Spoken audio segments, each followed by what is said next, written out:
Sholat, tapi pikiran melayang. Begini jawaban Rasulullah yang menggetarkan hati. Pada suatu majelis Rasulullah, suasana terasa begitu tenang. Para sahabat duduk melingkar menyimak setiap perkataan beliau dengan penuh perhatian. Namun, di antara mereka, ada seorang sahabat yang tampak gelisah. Jemarinya saling menggenggam, matanya menunduk, dan napasnya terasa berat. Setelah beberapa saat ragu, ia akhirnya mengangkat wajah dan berkata dengan suara lirih, "Wahai Rasulullah, aku ingin bertanya, tetapi aku khawatir pertanyaanku ini akan membuatku semakin malu di hadapan Allah." Rasulullah pun tersenyum lembut, menatapnya penuh kasih sayang. "Katakanlah, wahai saudaraku, tidak ada pertanyaan yang membuat seseorang hina jika ia bertanya untuk mencari kebaikan." Sahabat itu menarik napas dalam, matanya mulai berkaca-kaca. "Wahai Rasulullah, aku merasa salatku sering tidak khusyuk. Kadang aku mengingat urusan dunia, kadang pikiranku melayang entah kemana. Aku takut salatku tidak diterima oleh Allah. Apakah dengan salat seperti itu, aku tetap mendapatkan pahala?" Suasana majelis seketika menjadi hening. Para sahabat lainnya ikut menunduk, merasakan kegelisahan yang sama. Mereka tahu betapa beratnya pertanyaan itu.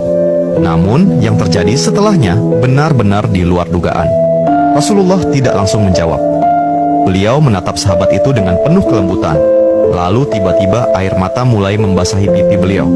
Para sahabat terkejut. Mereka jarang melihat Rasulullah menangis dalam situasi seperti ini.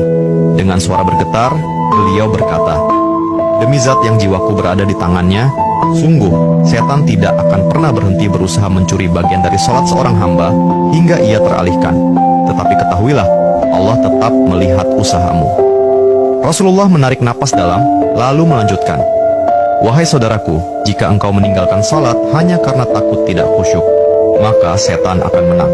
Tetapi jika engkau tetap berusaha salat meski pikiranmu teralihkan, ketahuilah bahwa setiap kali engkau berusaha kembali kepada Allah dalam salatmu, saat itulah Allah menyambut."